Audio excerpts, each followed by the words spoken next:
ಇದು SS digital channel, Shri ಸುಮಂಗಲಿ digital channel. ನೀವು ನೋಡ್ತಾ ಇದ್ದೀರಿ ಸುದ್ದಿ ಸಮಯ, ಸ್ಥಳೀಯ ಸುದ್ದಿಗಳಿಗಾಗಿ.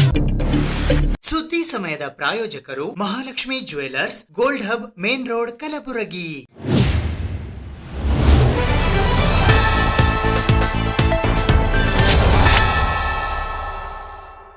ಸುದ್ದಿ ಸಮಯಕ್ಕೆ ಸ್ವಾಗತ. ನಾನು RJ ಮಂಜು ಹಿರೋಳಿ.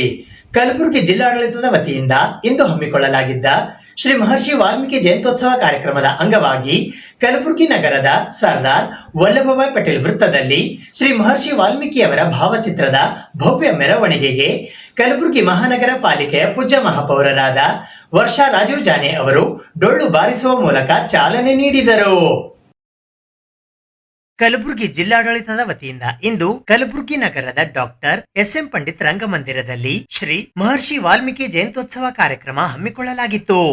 ವೇದಿಕೆಯ ಕಾರ್ಯಕ್ರಮಕ್ಕೂ ಮುನ್ನ ಕಲಬುರಗಿ ನಗರದ ಸರ್ದಾರ್ ವಲ್ಲಭಭಾಯ್ ಪಟೇಲ್ ವೃತ್ತದಿಂದ ಡಾಕ್ಟರ್ SM ಪಂಡಿತ್ ರಂಗಮಂದಿರದವರೆಗೆ ನಡೆದ ಶ್ರೀ ಮಹರ್ಷಿ ವಾಲ್ಮೀಕಿಯವರ ಭಾವಚಿತ್ರದ ಭವ್ಯ ಮೆರವಣಿಗೆಗೆ ಕಲಬುರಗಿ ಮಹಾನಗರ ಪಾಲಿಕೆಯ ಪೂಜ್ಯ ಮಹಾಪೌರರಾದ ವರ್ಷಾ ರಾಜೀವ್ ಜಾನೆ ಅವರು ಡೊಳ್ಳು ಬಾರಿಸುವ ಮೂಲಕ ಚಾಲನೆ ನೀಡಿದರು.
ಈ ಸಂದರ್ಭದಲ್ಲಿ ಕಲಬುರಗಿಯ ಜಿಲ್ಲಾಧಿಕಾರಿಗಳಾದ ಬಿ ಫೌಜಿಯಾ ತರನ್ನುಮ್, ಕಲಬುರಗಿ ನಗರ ಪೊಲೀಸ್ ಆಯುಕ್ತರಾದ ಡಾಕ್ಟರ್ ಶರಣಪ್ಪ ಎಸಡಿ, ಕಲಬುರಗಿ ಜಿಲ್ಲಾ ಪೊಲೀಸ್ ವರಿಷ್ಠಾಧಿಕಾರಿಗಳಾದ ಅಡ್ಡೂರು ಶ್ರೀನಿವಾಸಲು, ಕಲಬುರಗಿ ಮಹಾನಗರ ಪಾಲಿಕೆಯ ಆಯುಕ್ತರಾದ ಅವಿನಾಶ್ ಸಿಂಧೆ, ಗ್ಯಾರಂಟಿ ಅನುಷ್ಠಾನ ಪ್ರಾಧಿಕಾರದ ಕಲಬುರಗಿಯ ಜಿಲ್ಲಾಧ್ಯಕ್ಷರಾದ ಚಂದ್ರಿಕಾ ಪರಮೇಶ್ವರ್, ವಾಲ್ಮೀಕಿ ಸಮಾಜದ ಜಿಲ್ಲಾಧ್ಯಕ್ಷರಾದ ನಂದಕುಮಾರ್ ಮಾಲಿ ಪಾಟೀಲ್, ಗೌರವ ಅಧ್ಯಕ್ಷರಾದ ಗುರುರಾಜ್ H ಸುಬೇದಾರ್, ಸಮಾಜ ಕಲ್ಯಾಣ ಇಲಾಖೆಯ ಜಂಟಿ ನಿರ್ದೇಶಕರಾದ ಪ್ರೀತಿ ದೊಡ್ಡಮನಿ, ಆಹಾರ ಇಲಾಖೆಯ ಉಪ ನಿರ್ದೇಶಕರಾದ ಭೀಮರಾಯ, ರೇಷ್ಮೆ ಇಲಾಖೆಯ ಪ್ರಕಾಶ್, ಪ್ರಾಂಶುಪಾಲರಾದ ಶಿವರಾಮ್ ಚೌಹಾಣ್, ಅಮರ್ನಾಥ್ ಸೇರಿದಂತೆ ನೂರಾರು ಸಂಖ್ಯೆಯಲ್ಲಿ ಸಮಾಜದ ಬಾಂಧವರು, ಮುಖಂಡರು ಭಾಗವಹಿಸಿದ್ದರು. ಡಾಕ್ಟರ್ ರಾಜಶೇಖರ್ S ಮಾಂಗ್ ನಿರೂಪಿಸಿದರು. ವಿದ್ಯಾಧರ್ ಕಾಂಬಳೆ ಸ್ವಾಗತಿಸಿದರು.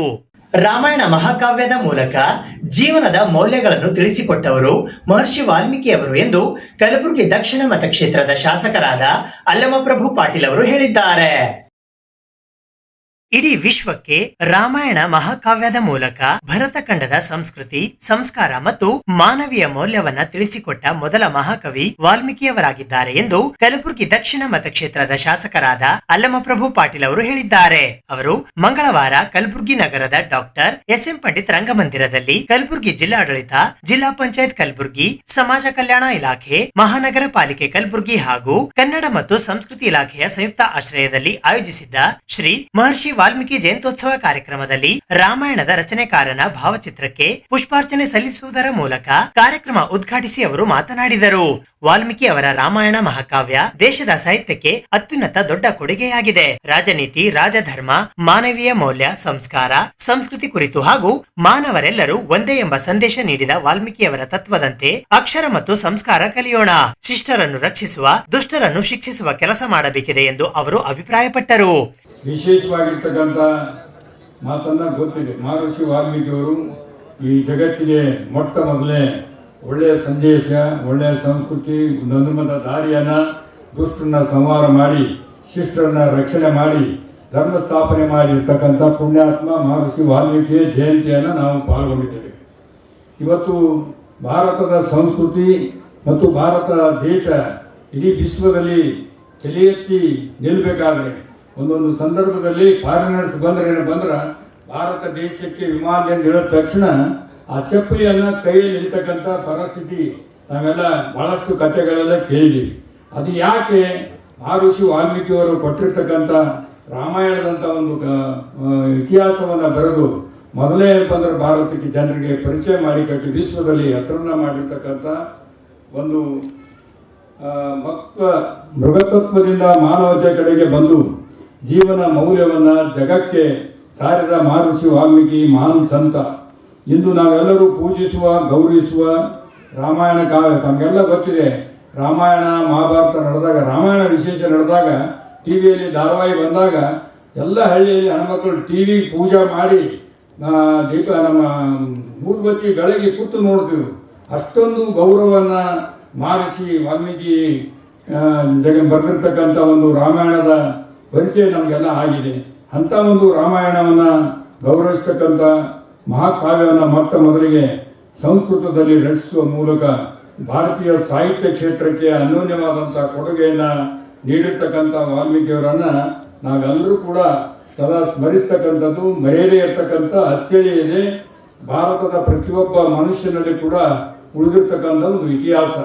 ರಾಮಾಯಣ ಮಹಾಕಾವ್ಯದ ಮೂಲಕ ಶ್ರೀ ಮಹರ್ಷಿ ವಾಲ್ಮೀಕಿಯವರು ನೂರಾರು ಪಾತ್ರಗಳನ್ನು ಒಂದೇ ಕಾವ್ಯದಲ್ಲಿ ಸೃಷ್ಟಿಸಿ ಆ ಪಾತ್ರಗಳ ಮೂಲಕ ರಾಮನ ಪಾತ್ರ, ಲಕ್ಷ್ಮಣನ ಪಾತ್ರ, ಸೀತೆಯ ಪಾತ್ರ, ಇವೆಲ್ಲ ಹನುಮಂತನ ಪಾತ್ರ, ರಾವಣನ ಪಾತ್ರ, ಇವೆಲ್ಲ ಒಂದೊಂದು ಪಾತ್ರಗಳನ್ನು ಅದರಲ್ಲಿ ರೂಪಿಸಿರ್ತಕ್ಕಂಥ ಒಂದೇ ಕಾವ್ಯದಲ್ಲಿ ಸೃಷ್ಟಿ ಮಾಡಿ ಈ ಪಾತ್ರಗಳ ಮೂಲಕ ಇಡೀ ಮಾನವ ಕುಲಕ್ಕೆ ಒಂದು ಸಮಾನತೆ, ಮಾನವೀಯತೆ, ಮಮತೆ, ಕರುಣೆ, ಮಹತ್ವತ್ವ, ತ್ಯಾಗ, ಧರ್ಮ ರಕ್ಷಣೆ, ರಾಜನೀತಿ, ಧರ್ಮದ ಮುಕ್ತಾಂತ ಮೌಲ್ಯಗಳನ್ನು ಪ್ರತಿಪಾದಿಸುವ ಮೂಲಕ ಇವತ್ತು ಮಾನವ ಕುಲದ ಉದ್ಧಾರಕ್ಕಾಗಿ ದಿವ್ಯ ಮಾರ್ಗದರ್ಶನವನ್ನು ನೀಡಿರ್ತಕ್ಕಂಥ ಮಹಾಪುರುಷ. ಸುಮಾರು 24,000 ಶ್ಲೋಕಗಳ ಹೊಂದಿರತಕ್ಕಂಥ ರಾಮಾಯಣವು ಜಗತ್ತಿನ ಎಲ್ಲ ಮಹಾಕಾವ್ಯಗಳಲ್ಲಿ ಒಂದು ಮಹಾಕಾವ್ಯ ಅಂತಕ್ಕಂಥದ್ದು ಒಂದಾಗಿದೆ. ಇವತ್ತು ನಾವೆಲ್ಲರೂ ಕೂಡ ಮಹರ್ಷಿ ವಾಲ್ಮೀಕಿ ಜಯಂತಿಯ ಶುಭ ಸಂದರ್ಭದಲ್ಲಿ ಅವರ ಸಂದೇಶಗಳಾದ ಅಕ್ಷರ, ಸಂಸ್ಕೃತಿ, ಶಿಷ್ಟರ ರಕ್ಷಣೆ, ದುಷ್ಟರ ಸಂಹಾರ ಮಾಡುವ ಮೂಲಕ ವಿಶ್ವ ಮಾನವತ್ವದ ಮನುಕುಲದ ಸ್ಥಾಪನೆಗೆ ನಮ್ಮನ್ನು ನಾವು ಸಮರ್ಪಿಸಿಕೊಳ್ತಕ್ಕಂಥ ಒಂದು ಮಹರ್ಷಿ ವಾಲ್ಮೀಕಿಯವರಿಗೆ ನಾವು ತೋರುವ ನಿಜವಾದ ನಮನವಾಗಿದೆ. ಅವರು ನೀಡಿರುವ ಸಂದೇಶದಲ್ಲಿ ಬದುಕು ರೂಪಿಸಿಕೊಳ್ಳೋಣ. ಮತ್ತೊಮ್ಮೆ ತಮ್ಮೆಲ್ಲರಿಗೂ ಕೂಡ ಮಹರ್ಷಿ ವಾಲ್ಮೀಕಿ ಜಯಂತಿಯ ಶುಭಾಶಯಗಳನ್ನು ಕೋರುತ್ತಾ ವಿಧಾನ ಪರಿಷತ್ತಿನ ಸದಸ್ಯರಾದ ತಿಪ್ಪಣ್ಣಪ್ಪ ಕಮಕ್ನೂರ್ ಅವರು ಮಾತನಾಡಿ, ವಾಲ್ಮೀಕಿ ಸಮುದಾಯ ಮಾತ್ರ ಹೃದಯವಿದ್ದಂತೆ ಎಲ್ಲರನ್ನು ತೆಗೆದುಕೊಂಡು ಹೋಗುವ ನಾಯಕತ್ವದ ಗುಣ ಅವರಲ್ಲಿದೆ. ವಿಶ್ವಕ್ಕೆ ಮಾದರಿ ಮಹಾಕಾವ್ಯ ರಾಮಾಯಣ ನೀಡಿದ ವಾಲ್ಮೀಕಿ ಸಮಾಜದ ನಿರ್ಮಾತವಾಗಿದ್ದಾರೆ. ಹಿಂದುಳಿದ ಈ ಸಮುದಾಯದ ಅಭಿವೃದ್ಧಿಗೆ ಎಲ್ಲಾ ರೀತಿಯ ನೆರವು ನೀಡಲಾಗುವುದು ಎಂದರು. ವಿಶೇಷ ಉಪನ್ಯಾಸಕರಾಗಿ ಆಗಮಿಸಿದ ಸುರಪುರ ತಾಲೂಕಿನ ಪ್ರಭು ಮಹಾವಿದ್ಯಾಲಯದ ಉಪನ್ಯಾಸಕರಾದ ಡಾಕ್ಟರ್ ಉಪೇಂದ್ರ ನಾಯಕ್ ಅವರು ಮಾತನಾಡಿ, ರಾಮಾಯಣ ಮತ್ತು ವಾಲ್ಮೀಕಿ ಕುರಿತು ಪ್ರಗತಿಪರರು, ಬುದ್ಧಿಜೀವಿಗಳೆಂದು ಕರೆಸಿಕೊಂಡವರು ಅನೇಕ ಸುಳ್ಳು ಕಪೋಲ ಕಲ್ಪಿತ ವಿಚಾರಗಳನ್ನು ಬಿತ್ತಿದ್ದಾರೆ. ವಾಲ್ಮೀಕಿಯನ್ನು ದರೋಡೆಕೋರನೆಂದು ಬಿಂಬಿಸಿವೆ. ಹೀಗಾಗಿ ನೈಜ ಸತ್ಯ ಹೊರಹಾಕಲು ಸರ್ಕಾರ ಸಂಶೋಧನೆ ಮಾಡಬೇಕಿದೆ ಎಂದರು.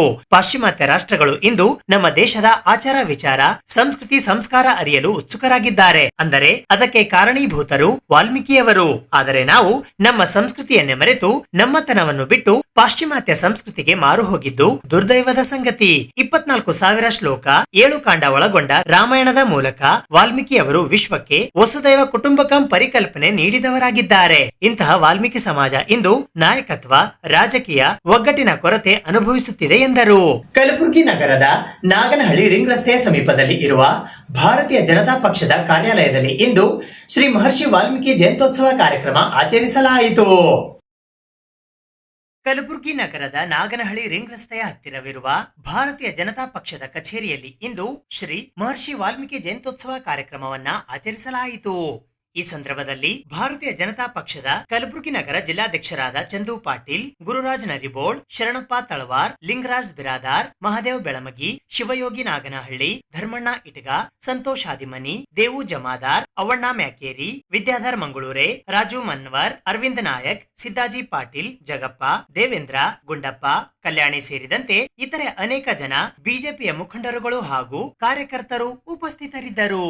ಕಲಬುರಗಿ ಗ್ರಾಮೀಣ ಮತಕ್ಷೇತ್ರದ ಶಾಸಕರಾದ ಬಸವರಾಜ್ ಮತ್ತಿಮೂಡ್ ಅವರ ಮನೆಯಲ್ಲಿ ಇಂದು ಶ್ರೀ ಮಹರ್ಷಿ ವಾಲ್ಮೀಕಿಯವರ ಜಯಂತಿಯನ್ನ ಆಚರಿಸಲಾಯಿತು.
ಇವತ್ತು ಮಹರ್ಷಿ ವಾಲ್ಮೀಕಿಯವರ ಜಯಂತಿಯ ದೊಡ್ಡ ಶುಭಾಶಯಗಳನ್ನು ಈ ನಾಡಿನ ಜನತೆಗೆ ಕೋರುತ್ತಾರೆ.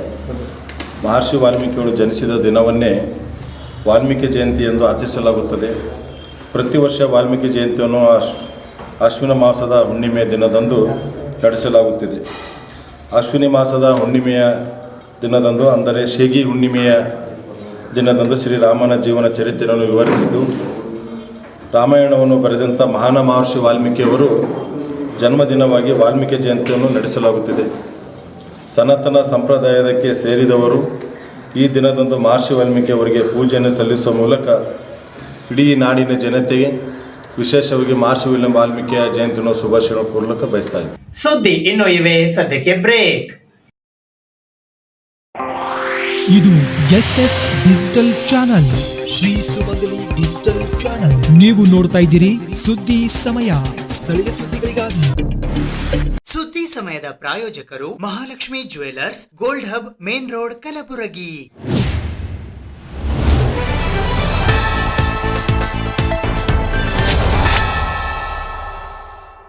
ಕಲಬುರಗಿ ನಗರದ ಅಯ್ಯರ್ವಾಡಿಯಲ್ಲಿ ಇರುವ ಶ್ರೀ ಅಂಬಾಭವಾನಿ ದೇವಸ್ಥಾನದಲ್ಲಿ ಹುಣ್ಣಿಮೆಯ ಅಂಗವಾಗಿ ಶ್ರೀ ಅಂಬಾಭವಾನಿ ಮಾತೆಗೆ ವಿಶೇಷ ಪೂಜೆ ಮತ್ತು ಮಹಾ ಮಂಗಳಾರತಿಯನ್ನ ನೆರವೇರಿಸಲಾಯಿತು.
ಸುಪ್ರೀಂ ಕೋರ್ಟಿನ ನ್ಯಾಯಮೂರ್ತಿಗಳ ಮೇಲೆ ಶೂ ಎಸೆದ ವಕೀಲನ ವಿರುದ್ಧ ದೇಶದ್ರೋಹ ಕೇಸ್ ದಾಖಲಿಸುವಂತೆ ಆಗ್ರಹಿಸಿ ಬೌದ್ಧ ಉಪಾಸಕರ ಸಂಘ ಕಲಬುರಗಿಯ ವತಿಯಿಂದ ಇಂದು ಪ್ರತಿಭಟನೆ ನಡೆಸಲಾಯಿತು.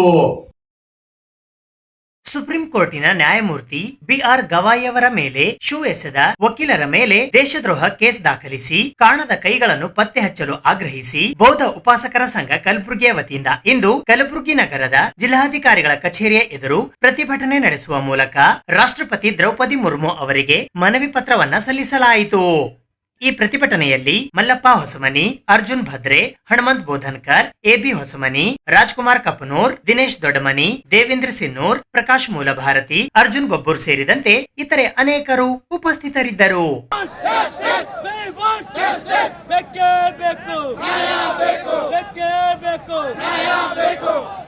ರಾಕೇಶ್ ಕಿಶೋರ್ಗೆ ಕೂಡಲೇ ಗಲ್ಲು ಶಿಕ್ಷೆ ಕೊಡಲೇಬೇಕು.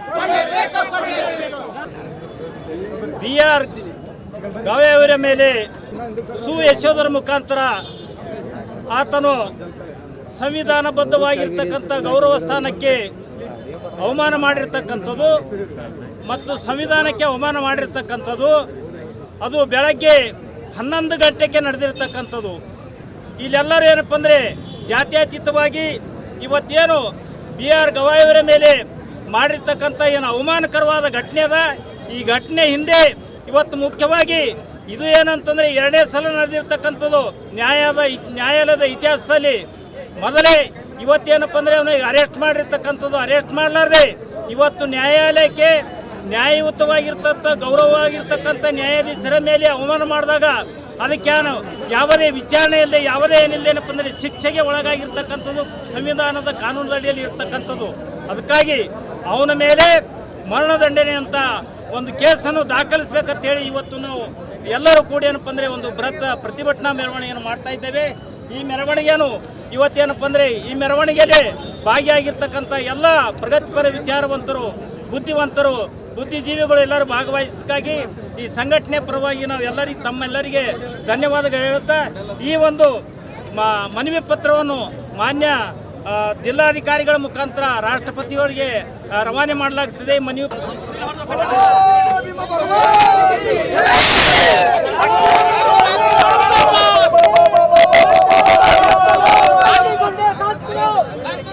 ಕಲಬುರಗಿ ಜಿಲ್ಲೆಯನ್ನು ಅತಿವೃಷ್ಟಿ ಜಿಲ್ಲೆ ಎಂದು ಘೋಷಿಸುವಂತೆ ಕಲ್ಯಾಣ ಕರ್ನಾಟಕ ಹೋರಾಟ ಸಮಿತಿಯ ವತಿಯಿಂದ ಇಂದು ಪತ್ರಿಕಾಗೋಷ್ಠಿಯ ಮೂಲಕ ಮನವಿ ಮಾಡಲಾಯಿತು. ಕಲಬುರಗಿ ಜಿಲ್ಲೆಯನ್ನು ಅತಿವೃಷ್ಟಿ ಜಿಲ್ಲೆ ಎಂದು ಘೋಷಿಸುವಂತೆ ರೈತ, ದಲಿತ, ಕನ್ನಡ, ಮಹಿಳಾ ಕಲ್ಯಾಣ ಕರ್ನಾಟಕ ಹೋರಾಟ ಸಮಿತಿ ಕಲಬುರಗಿಯ ವತಿಯಿಂದ ಇಂದು ಪತ್ರಿಕಾಗೋಷ್ಠಿಯ ಮೂಲಕ ಮನವಿ ಮಾಡಲಾಯಿತು. ಈ ಪತ್ರಿಕಾಗೋಷ್ಠಿಯಲ್ಲಿ ಕೆಪಿಆರ್ಎಸ್ ಜಿಲ್ಲಾಧ್ಯಕ್ಷರಾದ ಶರಣಬಸಪ್ಪ ಮಮಶೆಟ್ಟಿ, ಎಐಕೆಎಸ್ ಜಿಲ್ಲಾಧ್ಯಕ್ಷರಾದ ಭೀಮಾಶಂಕರ್ ಮಾಡ್ಯಾಳ್, ಎನ್ಕೆಆರ್ಎಸ್ ನ ರಾಜ್ಯಾಧ್ಯಕ್ಷರಾದ ದಯಾನಂದ ಪಾಟೀಲ್, ಎಐಕೆಎಸ್ ನ ಮೌಲಾ ಮುಲ್ಲಾ, ಕೆಆರ್ಆರ್ಎಸ್ ನ ಉಪಾಧ್ಯಕ್ಷರಾದ ಉಮಾಪತಿ ಪಾಟೀಲ್, ಡಿಎಸ್ಎಸ್ ಸಂಚಾಲಕರಾದ ಅರ್ಜುನ್ ಗೊಬ್ಬೂರ್, ಎಐಎಡಬ್ಲ್ಯೂ ಅಧ್ಯಕ್ಷರಾದ ಭೀಮಶೆಟ್ಟಿ ಎಂಪಳ್ಳಿ, ಆರ್ಪಿಐ ರಾಜ್ಯಾಧ್ಯಕ್ಷರಾದ ಎಬಿ ಹೊಸಮನಿ, ಡಿಎಸ್ಎಸ್ ರಾಜ್ಯ convener SR Kollur, MB Sajjan, Amrit Patil, Sandeep Bharani, Ravi Degaon, Manjula Bhajantri, Sundara D Sagar, SB Mahesh, Siddu SL, Kareppa Karagond, Sharanu Harkanchi, Adinath Heera ಸೇರಿದಂತೆ ಇತರೆ ಅನೇಕರು ಉಪಸ್ಥಿತರಿದ್ದರು. ಕಲ್ಯಾಣ ಕರ್ನಾಟಕ ಭಾಗದಲ್ಲಿ ಅತಿವೃಷ್ಟಿಯಾಗಿ ಸಾವಿರಾರು ಮನೆಗಳು ಕಳ್ಕೊಂಡಿದ್ದಾರೆ.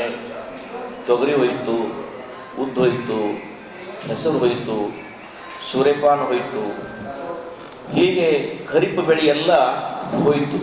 ಹೋದರೂ ಕೂಡ ಯಾರು ರೈತರು ಬೀಜಕ್ಕಾಗಿ 1000, 10,000, 20,000, 50,000, ಲಕ್ಷ, 2 ಲಕ್ಷ ಮತ್ತು ದನಗಳು ಕಳ್ಕೊಂಡ್ರು, ಪ್ರಭಾವ ಬಂದು ಕುರಿಗಳು ಕಳ್ಕೊಂಡ್ರು, ಎಮ್ಮೆಗಳು ಕಳ್ಕೊಂಡ್ರು.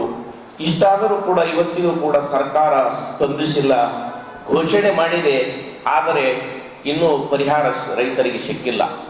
ಅದಕ್ಕಾಗಿ ಸರ್ಕಾರ ಪರಿಹಾರವನ್ನ ಶೀಘ್ರದಲ್ಲಿ ಎಕರೆಗೆ 25,000 ರೂಪಾಯಿ ಕೊಡಬೇಕು ಅಂತ ರೈತರ ಮನವಿ ಇದೆ. ದಯವಿಟ್ಟು ಸರ್ಕಾರ ಬೇಗನೆ ಸ್ಪಂದಿಸಿ. ಯಾಕಂದ್ರೆ ಈ ದೇಶದಲ್ಲಿ ರೈತರು ಈ ದೇಶದ ಬೆನ್ನೆಲುಬು. ದೇಶದ ರಾಷ್ಟ್ರಪತಿ ರೈತರನ್ನ ಉಣ್ತಾ ಇದ್ದಾರೆ, ದೇಶದ ಪ್ರಧಾನಿ ರೈತರನ್ನ ಉಣ್ತಾ ಇದ್ದಾರೆ, ಈ ರಾಜ್ಯದ ಮುಖ್ಯಮಂತ್ರಿಗಳು ರೈತರನ್ನ ಉಣ್ತಾ ಇದ್ದಾರೆ. ನಾವು ಬೆಳೆದು ಬೆಳೆಯನ್ನೇ ಅವರು ಪ್ರಸಾರ ಮಾಡ್ತಾ ಇದ್ದಾರೆ. ಅದಕ್ಕೆ ದಯವಿಟ್ಟು ಸರ್ಕಾರ ಸ್ಪಂದಿಸಿ ಈ ಕಲ್ಯಾಣ ಕರ್ನಾಟಕಕ್ಕೆ ರೈತರ ಬೇಡಿಕೆಗಳಿಗೆ ಶೀಘ್ರವಾಗಿ ಸ್ಪಂದಿಸಬೇಕು. ಅದಕ್ಕಾಗಿ ಸರ್ಕಾರದಲ್ಲಿ ಮನವಿ ಮಾಡ್ತಾ ಇದ್ದೇವೆ. ಈಗಾಗಲೇ ಬಹಳಷ್ಟು ಲೇಟ್ ಆಯಿತು. ಮುಂದೆ ಮತ್ತೆ ಬಿತ್ತು ಪ್ರಸಂಗ ಇನ್ನೂ ಹೊಲ ಹಾರಿಲ್ಲ, ಜೋಳ ಅಥವಾ ಗೋಧಿ, ಕಡ್ಲಿ, ಇದಕ್ಕಾದರೂ ಕೂಡ ಬೀಜ ಗೊಬ್ಬರ ಸರ್ಕಾರ ವತಿಯಿಂದ ಕೊಡಬೇಕು. ಸರ್ಕಾರ ಬೀಜ ಮತ್ತು ಗೊಬ್ಬರ ಮತ್ತು ಅದಕ್ಕೆ ಏನು ಬೇಕಾಗ್ತಾ ಇದೆ ಅದೆಲ್ಲ ಉಚಿತವಾಗಿ ಕೊಡಬೇಕು ಅಂತ ಸರ್ಕಾರಕ್ಕೆ ನಾವು ಮನವಿ ಮಾಡ್ತಾ ಇದ್ದೇವೆ. ತುರ್ತು ಪರಿಹಾರನ ಕೊಡಬೇಕು ಅಂತಕ್ಕಂಥ ಮಾತನ್ನ ಎಲ್ಲಾ ಸಂಘಟನೆಗಳನ್ನ ಒತ್ತಾಯನ್ನ ಮಾಡಕ್ಕೆ ಇವತ್ತು 13ನೇ ತಾರೀಕು ಕಲಬುರಗಿ ಬಂದನ್ನ ಕರೆ ಕೊಟ್ಟಿವಿ. ಈ ಕಲಬುರಗಿ ರೈತರು ಸಾಲ ಮನ್ನಾ ಮಾಡಬೇಕು. ಹಿಂಗಾರು ಬಿತ್ತನೆ ಅಲ್ಲ, ಹಿಂಗಾರು ಬಿತ್ತನೆ ಸಂದರ್ಭದಲ್ಲಿ ರೈತರ ಹತ್ರ ರೊಕ್ಕ ಇಲ್ಲ ಕಾರಣಕ್ಕೆ ಕಡ್ಲಿ ಬೀಜ, ಜೋಳದ ಬೀಜ, ಕುಸುಬಿ ಬೀಜ, ಸೂರ್ಯಪಾನ ಬೀಜ, ಶೇಂಗಾ ಬೀಜ ಈ ವರ್ಷ ಸ್ಪೆಷಲ್ ಆಗಿ ಅವರಿಗೆ ಫ್ರೀ ಉಚಿತವಾಗಿ ಬೀಜ ಕೊಡಬೇಕು ಅಂತಕ್ಕಂಥ ಮಾತನ್ನು ಎಲ್ಲಾ ಸಂಘಟನೆಗಳನ್ನ ಇವತ್ತು ಸರ್ಕಾರಕ್ಕೆ ಒತ್ತಾಯನ ಮಾಡಕ್ಕೆ ಕಲಬುರಗಿ ಬಂದನ್ನ ಕರೆ ಕೊಡ್ತೀವಿ. ಕಲಬುರಗಿ ಬಂದು ಸ್ವಯಂ ಪ್ರೇರಿತವಾಗಿ ಬಂದು ಮಾಡಕ್ಕೆ ಈ ಸರ್ತಿ ಅಡತ್ ವ್ಯಾಪಾರಸ್ಥರ ಮಾಲೀಕರ ಸಂಘ, ಮತ್ತೆ ದಾಲ್ ಮಿಲ್ಲರ್ ಅಸೋಸಿಯೇಷನ್ ಮಾಲೀಕರ ಸಂಘ ಮತ್ತು ಕಿರಾಣಾ ಬಜಾರ್ ವ್ಯಾಪಾರಸ್ಥರ ಸಂಘ, ಚಪ್ಪಲ್ ಬಜಾರ್ ವ್ಯಾಪಾರಸ್ಥರ ಸಂಘ, ಹೋಟೆಲ್ ಮಾಲೀಕರ ಸಂಘ, ಆಟೋ ಚಾಲಕರ ಸಂಘ 50%, ಮತ್ತೆ ಪೆಟ್ರೋಲ್ ಬಂಕ್ ಮಾಲೀಕರ ಸಂಘ, ಲಾರಿ ಮಾಲೀಕರ ಸಂಘ, ಹಿಂಗೆ ರೈತ ಸಂಘಟನೆಗಳು, ಕಾರ್ಮಿಕ ಸಂಘಟನೆಗಳು, ದಲಿತ ಸಂಘಟನೆಗಳು, ಮಹಿಳಾ ಸಂಘಟನೆಗಳು, ವಿದ್ಯಾರ್ಥಿ ಯುವಜನ ಸಂಘಟನೆಗಳನ್ನ ಎಲ್ಲಾ ಸಮಾಜದ ಸಂಘಟನೆಗಳು ಕೂಡ ಒಳಗೊಂಡು ಪಕ್ಷಾತೀತವಾಗಿ ಜಾತ್ಯಾತೀತವಾಗಿ 13ನೇ ತಾರೀಕಿಗೆ ಬಂದು ಸ್ವಯಂ ಪ್ರೇರಿತ ಮಾಡಕ್ಕೆ ಮುತುವರ್ಜನೆ ವಹಿಸ್ತಾ ಇದ್ದಾರೆ. ಅದಕ್ಕೆ ಇನ್ನೊಂದು ಕೂಡ ಎಲ್ಲರೂ ಕೂಡ ಬಂದು ಯಶಸ್ವಿ ಮಾಡೋದಕ್ಕೆ ಕಲಬುರಗಿ ಮಹಾಜನತೆ ಎಲ್ಲರೂ ಕೈ ಜೋಡಿಸಬೇಕು ಅಂತಕ್ಕಂಥ ಮಾತನ್ನು ಒತ್ತಾಯ ಮಾಡ್ತಾ ಇದ್ವಿ. ರೈತರ ಆತ್ಮಹತ್ಯೆ 2 ತಿಂಗಳಲ್ಲೇ ಸರಿಸುಮಾರು ಗುಲ್ಬರ್ಗ ಜಿಲ್ಲೆಯಲ್ಲಿ ಅತಿವೃಷ್ಟಿ ಮಳೆಯಿಂದ ಬೇಸತ್ತು ಜಿಗುಪ್ಸೆಗೊಂಡು ಇಲ್ಲಿ ಕಲಬುರಗಿಯಲ್ಲಿ 9 ಜನ ರೈತರ ಆತ್ಮಹತ್ಯೆಗಳನ್ನ ನಡೆದಿರ್ತಕ್ಕಂಥದ್ದು. ಹಾಗಾಗಿರೋರು ಇವತ್ತು ನಮ್ಮನ್ನ ಆಳ್ತಕ್ಕಂಥ ಕೇಂದ್ರ ಮತ್ತು ರಾಜ್ಯ ಸರ್ಕಾರ ಎರಡೂ ಸರ್ಕಾರಗಳನ್ನ ರೈತರನ್ನ ಬಲಿ ಪಡಿತಕ್ಕಂಥ ರೀತಿಯಲ್ಲಿ ಹೆಜ್ಜೆ ಆಗ್ತದೆ. ತಕ್ಷಣ ರೈತರ ಆತ್ಮಹತ್ಯೆಗಳನ್ನ ತಡೆಗಟ್ಟಬೇಕು ಅಂತಕ್ಕಂಥ ಮಾತನ್ನು ಇವತ್ತು ನಾವು ಹೇಳಿಕೊಟ್ಟಿವಿ. ಅದ್ರ ಜೊತೆಗೆ ಈ ವರ್ಷನೂ ಕೂಡ ಯಾವುದೇ ಕಾರಣಕ್ಕೂ ಮತ್ತೆ ಪ್ರವಾಹ ನದಿಗಳ ನೀರಿನಿಂದ ಪ್ರವಾಹ ಸಂತ್ರಸ್ತರ ಮುಳುಗಡೆ ಪ್ರದೇಶ ಆಗಿರ್ತಕ್ಕಂಥವರಿಗೆ ಶಾಶ್ವತ ಪರಿಹಾರ ಕೊಡಬೇಕು ಅಂತಕ್ಕಂಥ ಮಾತನ್ನು ಇವತ್ತು ಕಲಬುರಗಿ ಬಂದು ವಿಚಾರದಲ್ಲಿ ಕೇಳ್ತಿದ್ದೀವಿ. ಪ್ರತಿ ವರ್ಷ ಅವ್ರು ಮುಳುಗಡೆ ಆಗ್ತದೆ, ಅವ್ರಿಗೆ ತಾತ್ಕಾಲಿಕ ಪರಿಹಾರ ಕೊಡದೆ ಶಾಶ್ವತ ಪರಿಹಾರನ ಕೊಡಬೇಕು ಅಂತಕ್ಕಂಥ ಮಾತನ್ನ ಇವತ್ತು ಹಲವಾರು ಬೇಡಿಕೆಗಳ ಮೇಲೆ ಇದನ್ನು ನಡೀತಾ ಇದೆ ಅಂತ. ಆಮೇಲೆ ಈ ವರ್ಷ ಬೀಜದೇನಿದೆ ಒಂದು ಅಂಶವನ್ನು ತಮ್ಮ ಗಮನಕ್ಕೆ ತರಕ್ಕೆ ಬಯಸ್ತೀನಿ. ಏನಂತಂದ್ರೆ ಬೀಜ ಕೊಡ್ತಾ ಮುಂಗಾರು ಬಿತ್ತನೆ ಸಮಯದಲ್ಲಿ ರೈತರಿಗೆ ಬೀಜ ಕೊಟ್ಟಿರ್ತಾರೆ, ಉದ್ದು, ಹೆಸರು, ತೊಗರಿ, ಸೋಯಾ, ಏನ್ ಸಜ್ಜಿ ಏನ್ ಕೊಟ್ಟಿರ್ತಾರಲ್ರಿ, ಆ ಬೀಜ ಕೊಟ್ಟಿರ್ತಕ್ಕಂಥ ರೈತರಿಗೆ ಹಿಂಗಾರು ಬಿತ್ತನೆಗೆ ಯಾವುದೇ ಕಾರಣಕ್ಕೂ ಲಾಕಿನ್ ಒಳಗಡೆ ಹೆಸರು ಸೇರ್ಪಡೆ ಆಗಲ್ಲ, ಅವ್ರಿಗೆ ಬೀಜ ಕೊಡಕ್ಕೆ ಅವಕಾಶ ಇಲ್ಲ ಅಂತ. ಇದು ಇವತ್ತಿನ ಸುದ್ದಿ ಸಮಯ. ಸ್ಥಳೀಯ ಸುದ್ದಿಗಳಿಗಾಗಿ ನೋಡ್ತಾ ಇರಿ ಸುದ್ದಿ ಸಮಯ. ನಿಮ್ಮ ನೆಚ್ಚಿನ ಸುದ್ದಿ ಸಮಯವನ್ನು ಡೆನ್ ಸೆಟಾಪ್ ಬಾಕ್ಸ್ ನ ಚಾನೆಲ್ ಸಂಖ್ಯೆ 746ರಲ್ಲಿ ಪ್ರತಿದಿನ ರಾತ್ರಿ 9 ಗಂಟೆಗೆ, ಮರುಪ್ರಸಾರ ರಾತ್ರಿ 10 ಗಂಟೆಗೆ ಮತ್ತು ಮರುದಿನ ಬೆಳಿಗ್ಗೆ 8 ಗಂಟೆ ಮತ್ತು 9 ಗಂಟೆಗೆ ವೀಕ್ಷಿಸಬಹುದು. ಇದು SS ಡಿಜಿಟಲ್ ಚಾನಲ್, ಶ್ರೀ ಸುಮಂಗಲಿ ಡಿಜಿಟಲ್ ಚಾನಲ್. ನೀವು ನೋಡ್ತಾ ಇದ್ದೀರಿ ಸುದ್ದಿ ಸಮಯ, ಸ್ಥಳೀಯ ಸುದ್ದಿಗಳಿಗಾಗಿ. ಸುದ್ದಿ ಸಮಯದ ಪ್ರಾಯೋಜಕರು Mahalakshmi jewellers, gold hub, main road, Kalaburagi.